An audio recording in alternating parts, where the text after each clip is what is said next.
Hello friends, good morning. Welcome back to a new blog. Welcome back to a Tania blogs. আর আমি তানিয়া ব্লগসে তোমাদের সকলকে জানাই অনেক অনেক অনেক ওয়েলকাম। আশা করি তোমরা সবাই খুব খুব খুব ভালো আছো। আর তোমাদের ভালোবাসায়, তোমাদের আশীর্বাদে আমিও খুব খুব খুব ভালো আছি। আর সকাল থেকেই না যে খুব সুন্দর হাওয়া চলছে, আর মেঘলা মেঘলা ওয়েদার। এরকম ওয়েদার দেখলেই ভালো লাগে, মনে একটু আশা আসে যে এবার হয়তো বৃষ্টি হবে। সেই যে কবে বৃষ্টি হয়েছে ভুলেই গেছি। এটাই ঠান্ডা ঠান্ডা হাওয়াতে একটুখানি বসেছিলাম আর সকালের মেডিসিনটা খেয়ে নিলাম। তারপরে এখানে নিচে চলে এসে দেখি মা ঠাকুর ঘরের পুজো কমপ্লিট। আর এখানে পিসিমণি ঘর মুছছিল, কারণ পিসিমণির আজকে তাড়া ছিল। ওই জন্য সকালবেলায় ঘরটা মুছে দিল, কারণ বেলার দিকে আর আসবে না বলে। আর এখানে আমি তরকারি বসিয়ে দিয়েছি আর একটু ময়দাও মেখে নিলাম পরোটা করবো বলে। আর এখন বাজে 10টা 15। এদের অন্যায় তো আর থামছেই না। এখানে টিফিন হয়ে গেছে, সেটাই দেখালাম। আর এখানে আমি দুপুরের জন্য আজকে আলু ভাজা করেছি, পোস্ত আলু দিয়ে ডাল করেছি, ভাতও হয়ে গেছে। এখানে ঢ্যাঁড়স আলুর তরকারি হবে, পাঁপড় ভেজেছি। আর এই যে টিফিনে বললাম না পরোটা করেছি, গোল গোল করে ভেজেই করে দিয়েছি, তার সঙ্গে আলু তরকারি ছিল, বোঁদে ছিল। তারপর একটু ফ্রেশ হয়ে রেডি হয়ে নিয়েছি, যাবো একটু মন্দিরে। প্রথমে আমাদের সিদ্ধেশ্বরী মায়ের মন্দিরে পুজোটা রেখে দিলাম, যেহেতু গেট বন্ধ ছিল তখন। পুজোটা রেখে দিয়ে চলে এলাম। যাবো আজকে একটু আমাদের এখানে পঞ্চানন্দ বাবার মন্দিরে।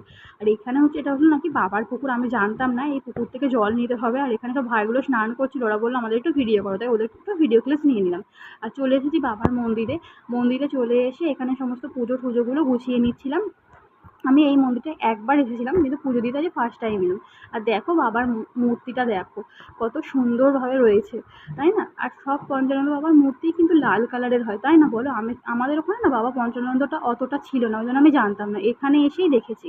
তারপরে মন্দির থেকে পুজো দিয়ে এত গরম হচ্ছিল, ফেরার পথে দেখি আমাদের বাড়ির সামনে আখের রস দাঁড়িয়ে আছে। ওই জন্য একটু আখের রস খেয়ে নিলাম। কিন্তু আখের রসটা খেয়ে না একটু তৃপ্তি হলো না, একটুও মিষ্টি ছিল না, আর এরকম গরম গরম লাগছিল, খুব একটা ভালো লাগছিল না।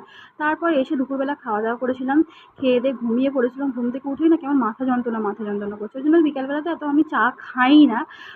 মানে যেদিনকে ইচ্ছা হয় সেদিনকে হয়তো খেলাম, ইচ্ছার ওপরে। সকালের দিকেও তাই, প্রত্যেক দিন ভাত ধরা চা আমি খাই না। এখন তো তাও মানে মাঝে মাঝেই খাচ্ছি। আগে মাঝখানটা একদমই ছেড়ে দিয়েছিলাম। তাই একটুখানি ঘন করে আদা দিয়ে চা করে নিলাম। আর এই চাটা কিন্তু খেতে দারুণ লাগে। আদা দিয়ে, তারপর একটু এলাচ দিয়ে, একটু দুধ বেশি দিয়ে, চা পাতা চিনি দিয়ে চা করতে দারুণ লাগে। আর এই চাগুলো অল্প চা করলে কিন্তু বেশি ভালো হয়, তাই না বলো? তারপর এরকম ব্যাট পাঁপড় নিয়ে নিয়েছিলাম, আর তার সঙ্গে নিয়ে নিয়েছিলাম চা। চা খাওয়ার পরেই পড়ে গেছে এতগুলো চায়ের বাসন। চায়ের বাসনগুলো ধুয়ে নেওয়ার পরে এবারে জলের বোতলগুলো ধুয়ে নেবো। জলের বোতলগুলো প্রত্যেক দিনই ওপরটা মা সাবান দিয়ে ধুয়ে নিচ্ছে এখন করে, ভেতরটা না মাঝে মধ্যে সাবান দেওয়া হয়, রেগুলার দেওয়া হয় না। যখন দেখি যে জল পড়ে পড়ে একটু হালকা নোংরা হয়ে এসেছে, তখনই কিন্তু সাবানটা দিয়ে দিই। আর সত্যি কথা বলতে, সংসারে সকাল থেকে রাত্রি পর্যন্ত সকলেরই কত রকমের কাজ থাকে বল। এইসব কাজগুলোও করতে আমার একটুও কষ্ট হয় না। কষ্ট হয় কখন বলো তো? যখন মানে দেখি, ধরো তুমি আনাজ কাটতে বসেছো, ধরো আমিই আনাজ কাটতে বসেছি, আমি আমার কথাই বলছি। অনেক কিছু আনাজ নিয়ে বসেছি, এবারে ধরো একটা বাটি প্রয়োজন হলো। যখন যদি সামনে কাউকে না পাই যে বাটিটা আমাকে একটু দেবে, তখন যেন উঠে যেতে কী কষ্ট হয়। বা ধরো টিফিন খেতে বসেছি, ভাতের ফ্যানটা পড়ছে, কেউ যদি না থাকে সেই সময়টা প্রচণ্ড কষ্ট হয়ে যায়।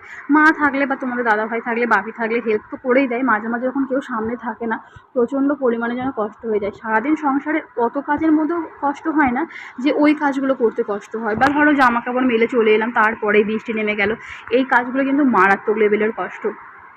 আর তোমরা কি আমার ভিডিও দেখছো না? ভিডিওতে কমেন্ট করাও বন্ধ করে দিয়েছো। ভিডিও কি ভালো তৈরি করছি না? অবশ্যই একটু কমেন্ট করে বলো, ভালো খারাপ সবটাই আমি তোমাদের থেকে শুনতে চাই। কারণ তোমরা না বললে আমি তো কিছুই বুঝতে পারবো না, বলো?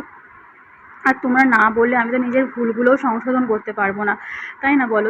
তোমাদের যেমন মনে হবে, তোমরা কী ধরনের ভিডিও দেখতে চাইছো, অবশ্যই কমেন্ট করে বলবে। তোমাদের পছন্দ মতন, তোমাদের মনের মতন অবশ্যই ভিডিও দেওয়ার চেষ্টা করব।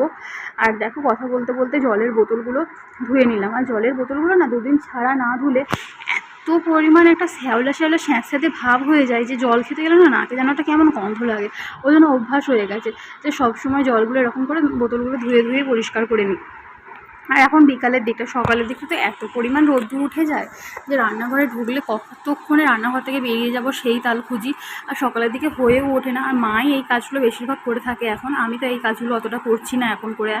আর তারপরে দেখো, এই যে রান্নাঘরটাও পরিষ্কার করে নিয়েছি, এবার এই জলের বোতলগুলো ভরে নেবো। তার আগে এই দুষ্টুগুলোকে দেখো, এত পরিমাণ অন্যায় করছে। খাঁচাটা তো ঠিক করে নিয়ে আসা হলো, সেই যে ঝালাই করেছে ওইগুলোকে এখন খাওয়ার জন্য মাথা খারাপ করে দিচ্ছে। তারপরে চলে এসেছি আমাদের বাইরে। আমাদের তো ঘরের জলেই আমরা খাই, তোমরা তো আমার যারা যারা ডেলি ভিডিও দেখো তারা তো অবশ্যই জানো। প্রথমে না পাইপের জলটা ফেলে দিই, কারণ পাইপের জলটা একটুখানি গরম মতন হয়ে থাকে, ওই জলটা ফেলে দিয়ে তারপরে বোতলটা ভরতে শুরু করি। আর দেখো এখানে বোতলগুলো ভরার পরে যে বালতিতে জলটা হয়েছিল, জল কিন্তু একদমই অপচয় করা ঠিক নয়। সেই জলটাই মানে বালতি বসিয়ে দিয়েছিলাম বোতলগুলো ভরার সময়, সেই জলটাই এখন আমি গাছগুলোতে দিয়ে দিচ্ছি। আর কালকে প্রচুর পরিমাণে জল দিয়েছিলাম, ওই জন্য গাছের গোড়াগুলো একটু ভিজেই আছে। আর রাত্রিবেলা ডিনার সেরে ভিডিওটা আজকে এখানেই শেষ করলাম। ভালো লাগলে চ্যানেলটা সাবস্ক্রাইব করে দিও। টাটা।